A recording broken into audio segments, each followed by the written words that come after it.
အားလုံးပဲမင်္ဂလာပါခင်ဗျာ Story Corner Channel မှာကြိုဆိုလိုက်ပါတယ်ကျွန်တော်ထောင်မှာအမှုထမ်းဖြစ်တော့အမျိုးမျိုးတွေ့ရသည်ထောင်ထဲမှာလူကလည်းအမျိုးမျိုးအမှုတွေကလည်းတယောက်တစ်မျိုးဖြစ်၏လူသက်မှုမရိမ့်မှုဓမြမှုခိုးမှုလိမ်လည်မှုစုံနေတာပါပဲဒီကြားထဲကလေးခိုးမှုကလည်းရှိသေးသည်ကျွန်တော်ကတော့တိတ်တော့သဘောထားပြေဝသူမဟုတ်ကျွန်တော်လူငယ်ထောင်မှုလေးဘဝတုန်းကထောင်ထဲကိုမရိမ့်မှုနဲ့ရောက်လာရင်အဲ့ဒီကောင်ကိုတိုက်ထဲပြစ်ထည့်လိုက်ပြီးမေးပြီးထိုးကြိတ်တော့၏မင်းမနှမမရှိဘူးလားအတော်မရှိဘူးလားသမီးမရှိဘူးလားဆိုပြီးမေးလိုက်ထိုးလိုက်ကန်လိုက်လှုပ်ပစ်သည်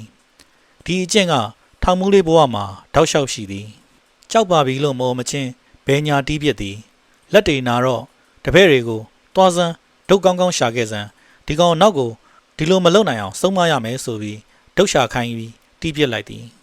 တခါကလည်းသတင်းစာထဲမှာကျောင်းသူလေးတူကိုကျောင်းကအပြန်ဖမ်းချုပ်ပြီးမရင်းချင်းလို့ဖမ်းဆီးလိုက်တယ်ဆိုတဲ့သတင်းကိုဖတ်ရတော့ကျွန်တော်အလိုလိုဒေါသထွက်ပြီးထောင်ထဲဝင်ခဲ့သည်အချုပ်ရုံးခန်းရောက်တော့သတင်းစာပြပြီးဒီကောင်တွေမရောက်သေးဘူးလားလို့မေးတော့အကျဉ်းသားဘာရာကရောက်ပါပြီဆရာအဆောင်နှစ်မှာလို့ဆိုသည်မင်းတို့ဘာဖြစ်လို့အဆောင်နှစ်မှာထားရတာလဲမင်းတို့ပန်းကုန်းနဲ့ကြိုတာလားအဲ့လိုအကောင်မျိုးကိုထောင်ကပန်းကုန်းနဲ့စီးကြိုရင်တော့အပြင်မှာမရင်းမှုတွေဘယ်ပြောက်တော့မှလဲနှမချင်းမစာနာတဲ့ဒီလိုကောင်တွေကိုအဆောင်မှာမထားနဲ့တိုက်တဲထည့်ထားလိုက်ထည့်ပြီးရင်ငါလာပြောငါမှတ်လောက်သားလောက်အောင်ထောင်ချောင်းပြလိုက်မယ်ဆိုပြီးရွှေ့ခိုင်းလိုက်သည်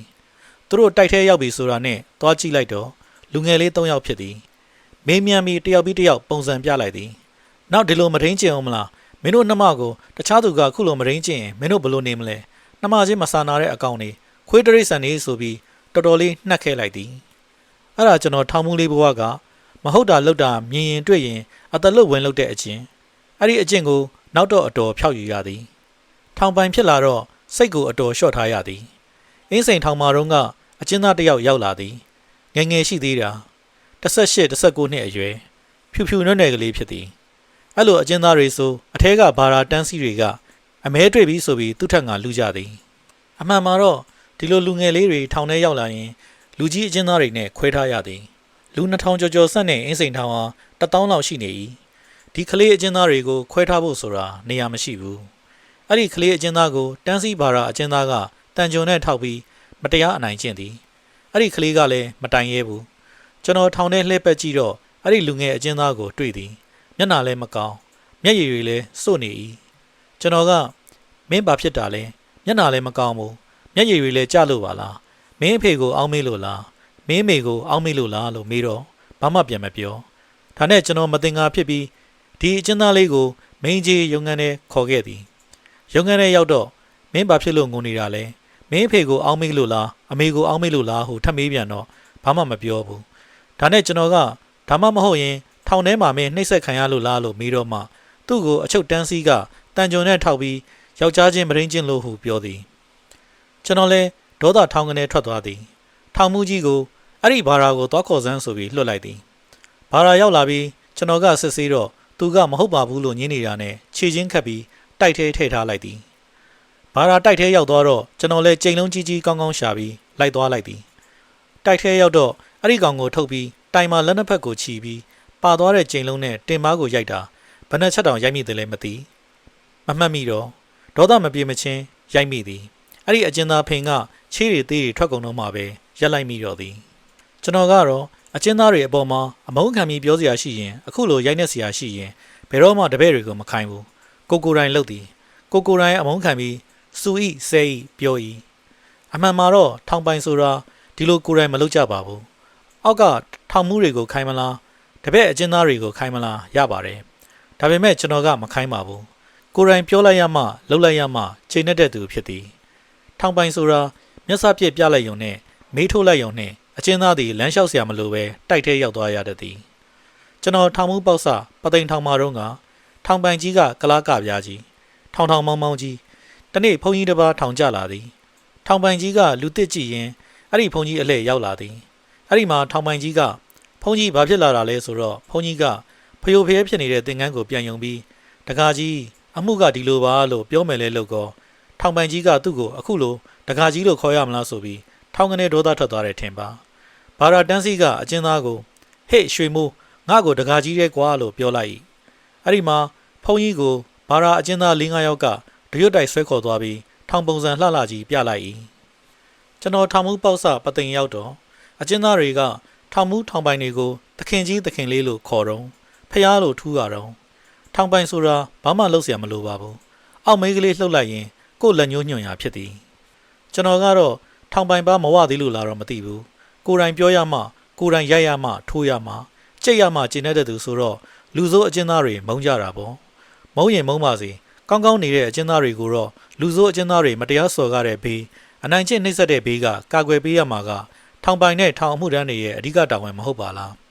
ကောင်းကောင်းနေတဲ့အကျဉ်းသားတွေကြတော့ကြည့်ရှုစောင့်ရှောက်ရမှာပေါ့ထောင်ကလွတ်တဲ့အကျဉ်းသားတွေကဆရာကျွန်တော်မှပစိုးဝတ်ဆရာမရှိလို့အင်ကြီးဝတ်ဆရာမရှိလို့ဆိုတော့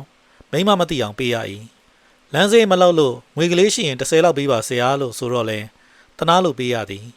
ဆရာကျွန်တော်အိမ်ကထောင်ဝင်စာမလာတာကြပြီဘာများဖြစ်တယ်လဲမသိဘူးဆိုတော့စာရေးအကြောင်းကြားပေးရသည်သူများဆေးလိပ်ဖွာလို့မှမဖွာနိုင်ပုတ်ချွန်းအောင်မရှူနိုင်တဲ့အကျဉ်းသားကဆရာတပည့်ကိုဆေးရွက်ကြီးနည်းနည်းလောက်ဝယ်ပေးပါဆရာကျွန်တော်ဆေးလိပ်မတောက်ရတာကြာပြီလို့ဆိုတော့စိတ်မကောင်းတာနဲ့ဆေးရွက်ကြီးမတောက်ပါနဲ့ကွာငါဆေးလိပ်ပဲဝယ်ပေးပါမယ်ဆိုတော့ဆေးလိပ်ဝယ်ပေးရင်ခဏနဲ့ကုန်သွားမှာဆေးရွက်ကြီးကြတော့ပုတ်ချွန်းလှုပ်တော့ရင်ကြာတောက်ရတယ်ဆေးရွက်ကြီးပဲဝယ်ပေးပါဆိုတာနဲ့ဆေးရွက်ကြီးပဲဝယ်ပေးရသည်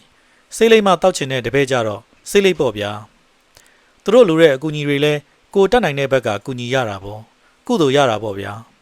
တခါတပည့်တယောက်ထောင်ကလွတ်တော့ပစိုးတောင်းတယ်ဆရာကျွန်တော်ပြန်ရင်ပစိုးကောင်းကောင်းဝတ်စရာမရှိဘူးဆိုတော့အေးကွာငါယူခဲ့ပါမယ်ပစိုးပဲလားအင်ကြီးရောလူသလားလို့မေးတော့အင်ကြီးကတော့ရှိပါတယ်ပစိုးပဲလို့ပါဟုဆိုသည်အိမ်ရောက်တော့တစ်တာတဲ့ပစိုးရှာတာမတွေ့ထောင်ကလွတ်တဲ့တပည့်တွေကိုပေးနေရတော့တစ်တာထဲမှာအဝတ်စားကမရှိသလောက်ဖြစ်နေပြီဒါပေမဲ့ဟိုနားဒီနားသွားရင်အလူတန်းသွားရင်ဝတ်ဖို့ထိုခေတ်ကရွှေဘိုစိတ်ခွန်ရွာကထက်တဲ့စိတ်ခွန်ပစိုးရဲလုံကြီးကိုဇနီးတယ်မသိအောင်စားအုပ်ကြားထဲညှက်ပြီးဝှက်ယူလာပြီးပေးလိုက်ရသည်အဲ့ဒီတပည့်ကလည်းထောင်ကလွတ်တော့အဲ့ဒီပစိုးကိုဝယ်၍ကျွန်တော်အိမ်မော်တက်လာပြီးနှုတ်ဆက်သည်မိမကကြည့်လိုက်တော့အကျဉ်းသားဝတ်လာတဲ့ပစိုးဟာကျွန်တော်ပစိုးမှန်သိသွားသည်မျက်နှာကြီးစူသွားသည်အကျဉ်းသားရှိမှတော့ဘာမှမပြောပေမဲ့အကျဉ်းသားထိုင်ကြော့ပြီးပြန်သွားတော့မှဇနီးမယားကဒေါသကိုပောက်ကွဲပါတော့သည်ရှင်ဒီလောက်စေရနာတွေကောင်းနေရင်လိုက်သွားလာကလေးနဲ့မလောက်မငါလို့ချင်းချင်းချင်းချင်းနဲ့ချွေတာပြီးသုံးနေရတာရှင်မသိဘူးလားဟိုနားဒီနားသွားခြင်းရင်ဘာဝက်သွားမှလဲကျမကတော့ထပ်မဝဲတော့ဘူးဆိုတာနဲ့ကျွန်တော်လဲငြိမ်နေလိုက်ရသည်နောက်တော့မှရပါတယ်ကွာအလူတန်းသွားစရာရှိရင်အရက်ဝတ်နဲ့မသွားဘူးကွာယူနီဖောင်းနဲ့သွားမှာပေါ့ဆိုတော့မိမကမျက်စောင်းထိုးပြီးထွက်သွား၏ထောင်မှာအမှုထမ်းနေတာပဲဗျာအကျဉ်းသားတွေအပေါ်စော်စရာရှိရင်စော်ရမှာပေါ့တီးစရာရှိရင်လည်းတီးရမှာပေါ့ကို့သားသမီးအရင်ခောက်ကောက်ကြီးတွေတောင်ပြောစကားနားမထောင်ရင်ဝချမ်းများကျိုးအောင်မရိုက်တဲ့မိဘရှိလားဗျာရိုက်စရာရှိရင်ရိုက်ရမှာပေါ့အခုလိုကူညီစရာတွေရှိလာပြန်တော့လေကူညီရမှာပဲလေအခုခေတ်တော့မစော်ရဲဘူးဗျာအကျဉ်းသားကိုလက်ဖြားနေတောင်ထိလို့မရဘူးမာမာတော်မပြောရဲဘူးဟုဆိုကြသည်ထို့ကြောင့်လူစိုးလူမိုက်တွေကထောင်ထဲလဲပို့ကြလွတ်သွားတော့လဲအပြင်မှာဘိုးလို့စားနေကြသည်ဆိုပဲဒီတော့လူစိုးလူမိုက်တွေကပို့ပြီးခေါင်းထောင်လာကြသည်တွားဖမ်းတဲ့ရဲတွေကိုဓာတ်နဲ့လှီးခုတ်လို့တေတဲ့ရဲဘော်တွေတောင်ရှိလာသည်နောက်ပြည်သူတွေသတိထားကြပြီတော့အိမ်တကားပိတ်တာတို့ခြံစည်းရိုးတကားပိတ်တာတို့ကလူစိုးတခိုးတွေရဲ့အန္တရာယ်ကိုကြောက်လို့ပိတ်ကြရတာအဲ့ဒါညကြမှာပိတ်ရတာခုတော့နေရောညပါပိတ်ထားရတော့မယ်ကြည့်မနေကြပါနဲ့အကျဉ်းသားတွေကိုမထိနဲ့လူစိုးတွေကိုလူလိုဆက်ဆံမှာဆိုတော့ထောင်ကလူတွေလည်းလက်ပိုက်ကြည့်နေရသည်ရဲတွေလည်းလူစိုးတွေနောက်ကိုတိတ်မလိုက်ရဲကြတော့1956ခုနှစ်တွင်ကျွန်တော်ဒီထောင်မှုဘဝပဲရှိသေးသည်ထောင်မှုမှတကယ်ထောင်မှုပေါက်စာလူငယ်စိတ်လည်းဖြစ်သည်အကျဉ်းသားတွေလူပါဝရင်လည်းလုံးဝမခံခေါ်တီးပစ်လိုက်သည်ကူညီစရာရှိရင်တော့ကိုဖိရင်ဖိကူညီလိုက်သည်တနေ့ထောင်ထဲရောက်နေတဲ့ပုံမှန်9အကျဉ်းသားတစ်ယောက်ကကျွန်တော်စီလာပြီးအကူကြီးတောင်း၏ဘာကူညီရမလဲလို့မေးပြီးနောက်စကားခံ၍တခုတော့ရှိရဲ့နော်ကျွန်တော်ကိုထောင်ကနေလွတ်အောင်လာလုပ်ပေးပါလို့တော့မပြောပါနဲ့ဒါတော့ငါမတတ်နိုင်ဘူးဆိုတော့မဟုတ်ပါဘူးဆရာရဲ့အပြင်မှာကြံရိတ်ခဲ့တဲ့ကျွန်တော်ရီးစားမှာကိုဝင်ကြီးနဲ့ဖြစ်နေပါတယ်အဲ့ဒါကျွန်တော်သူနဲ့လက်မထက်ရင်သူအဆက်တကွဲဖြစ်မယ်နောက်ပြီးသူ့ကိုယ်သူတက်တည်သွားမှာကိုလည်းကျွန်တော်စိုးရိမ်နေအခုသူကအပြင်လဲမထွက်ရဲဘူးရှက်လို့တဲ့ထမင်းလည်းမစားဘူးငိုနေတယ်တဲ့အဲ့ဒါကြောင့်ကျွန်တော်ချစ်သူနဲ့ထောင်ထဲမှာလက်ထက်ချင်ပါတယ်အဲ့ဒါဆရာကူညီပါဟုဆို၏ဟာကွာမင်းဟာကြီးကလည်းထောင်ထဲကအကျဉ်းသားနဲ့အပြင်ကအမျိုးသမီးလက်ထက်တာတခါမှမရှိဘူးလှုပ်လဲမပေးဘူး အလေးထားလည်းမရှိဘူးဖြစ်နိုင်မယ်မထင်ဘူးကွာထောင်ကလွတ်တော့မှပဲလက်ထက်ကြဖို့လို့ပြောလိုက်တော့ထောင်ကဘယ်တော့မှလွတ်မယ်ဆိုတာပြောလို့မရဘူးကျွန်တော်ကြီးစားကဘိုက်ကြီးနဲ့၄-၅ လရှိနေပြီဆရာထောင်မှုရဲ့ကုညီစမ်းမှာဟုဆိုသည်အေးလေဒါမျိုးထောင်မှာတခါမှလုပ်ပြီးရဆိုတာမရှိဘူးငါထောင်ပိုင်ကြီးကိုအကျိုးအကြောင်းတင်ပြပေးမယ်ရရင်လည်းမင်းကုသိုလ်ကံပေါ့ကွာလို့ပြောပြီးထောင်ပိုင်ကြီးနဲ့ထောင်မှုကြီးကိုတင်ပြပေးလိုက်သည်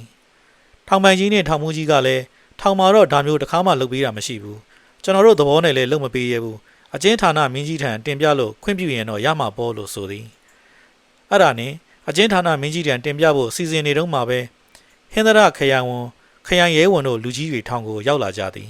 ်သူတို့အဖွဲ့ကသာသနာ2500ပြည့်မှာလူငင်းချမ်းသာခွင့်ရမယ်အကျဉ်းသားများနဲ့ကြံရှိတဲ့အကျဉ်းသားများကိုစုံမဩဝါဒပေးဖို့ရောက်လာကြတာဖြစ်သည်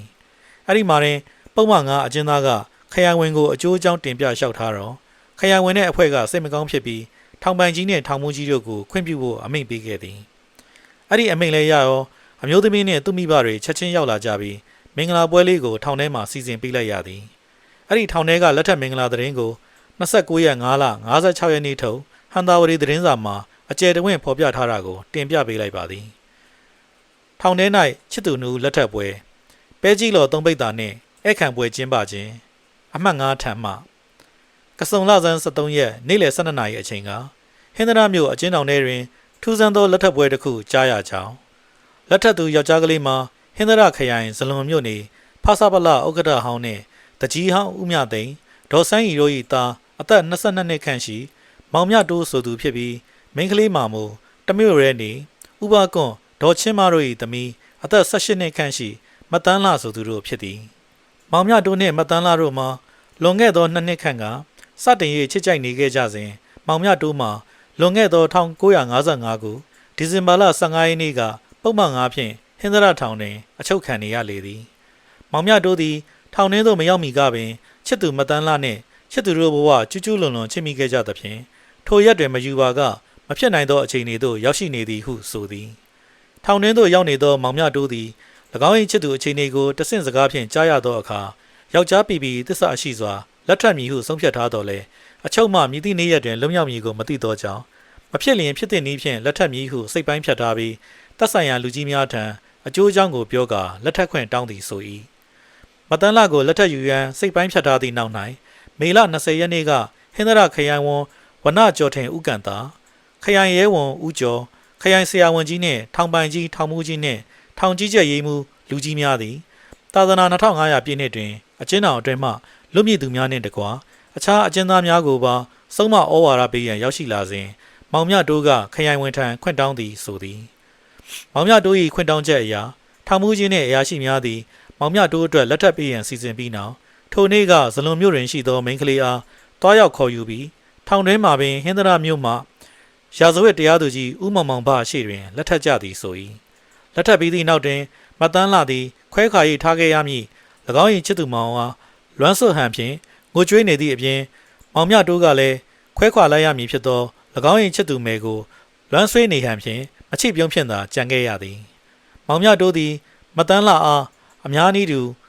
လောက၏အလဲတွင်တင့်တောင့်တင့်တယ်ထဲဝါစွာတောင်းယူ၍လက်ထပ်နိုင်သူဖြစ်တော်လဲထိုအချိန်ကအကျဉ်းတော်တွင်ရှိနေကြဖြစ်ပြီးမြည်သည့်အချိန်တွင်မှလွတ်မြောက်မည်ကိုမသိရသေးသဖြင့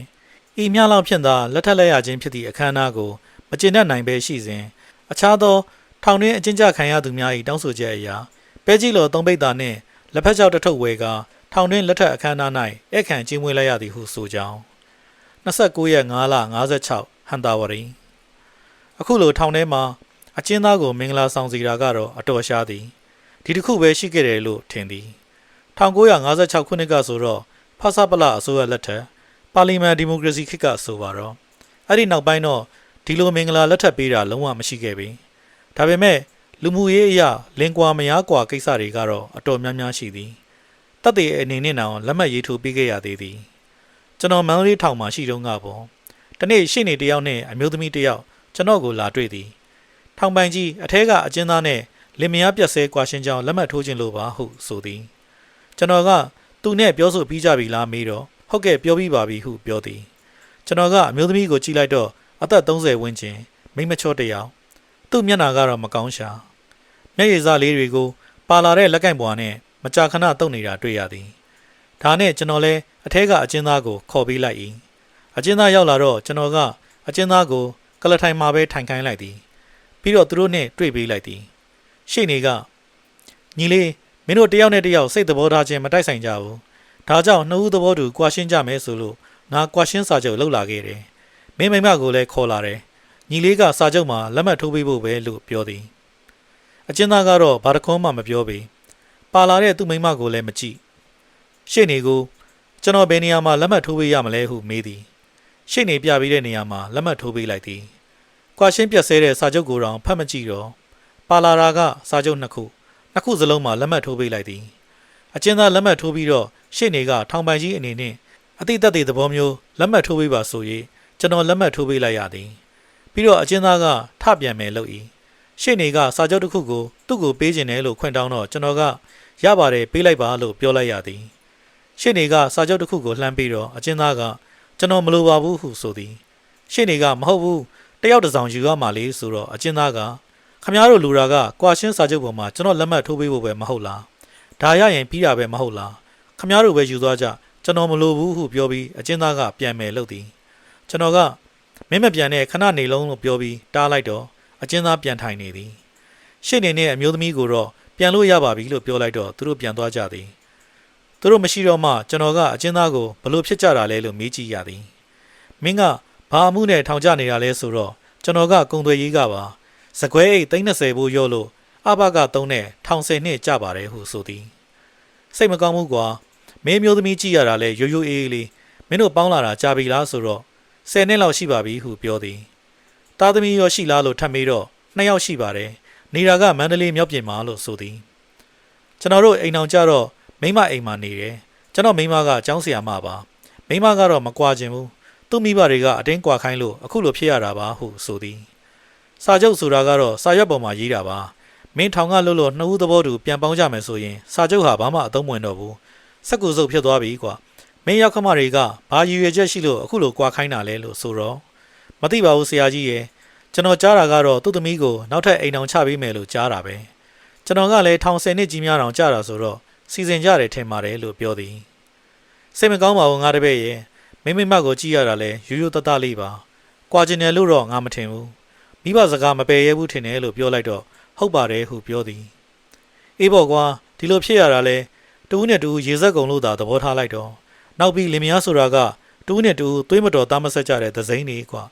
ပေါင်းနေရင်လင်မယားကွဲကြပြီဆိုတော့သစိမ့်တွေဖြစ်သွားပြီကွာဘာမှမဆိုင်တော့ဘူးဖြတ်လို့မရတာကသားသမီးညီကိုမောင်နှမဒါတွေကတော့ဘလို့မှဖြတ်မရဘူးမပြောချင်မခေါ်ချင်လို့သာနေရတယ်ဘာမှမတော်ပါဘူးလို့ပြောလို့မရဘူးယောက်ျားပဲကွာအရွယ်လည်းရှိသေးတာပဲမင်းတို့လင်မယားပြန်ပေါင်းဖို့ရည်စက်ရှိရင်ပြန်ပေါင်းကြရမှာပေါ့ဝမ်းနဲ့မနေပါနဲ့လို့ပြောပြီးပြန်လှုပ်လိုက်သည်အော်လောကကြီးမှာချစ်တုံးကလည်းချစ်လိုက်ကြတာတဲကိုပြတ်မှာပဲနေရထမင်းရီပဲရဆိုပြီးချစ်မှန်တိုင်းနှစ်ဦးသဘောတူစိုက်ထူခဲ့ကြတယ်စိတ်သဘောချင်းမတိုက်ဆိုင်ကြတော့လဲဘာကူမှမထောက်ထားတော့ဘူးသားသမီးမျက်နှာလည်းမကြည့်ကြတော့ဘူးစဉ်းစားနေရင်မျိုးမြင့်လေးရဲ့မြစ်တာပလဲပန်းများတီကြရာဝဲသချင်းကိုသွားသတိရမိသည်ထောင်ပိုင်ဆိုတာအကျဉ်းသားတွေကိုထွက်မပြေးအောင်စောင့်ထိန်ရတဲ့တာဝန်တွေမကတော့ဘူးသူတို့ရဲ့လူမှုရေးကိစ္စတွေလင်ကွာမရောက်ကွာတွေလက်ထက်ချင်နေဆိုလို့လက်ထက်ပေးခဲ့ရတာတွေလည်းရှိပါသည်ကုသိုလ်လေးရဝမ်းလဲဝပေါ်စာရေးဆရာအငိမ့်စားထောင်ရာရှိတူကြီးထောင်ထဲကလက်ထက်မင်္ဂလာပွဲဝတ္ထုတူပဲဖြစ်ပါတယ်အဆုံးထိနားထောင်အားပေးကြတဲ့အတွက်အထူးပဲကျေးဇူးတင်ရှိပါတယ်ကျွန်တော်တို့ရဲ့ channel လေးကို like and subscribe လုပ်ပေးကြပါအောင်ခင်ဗျာ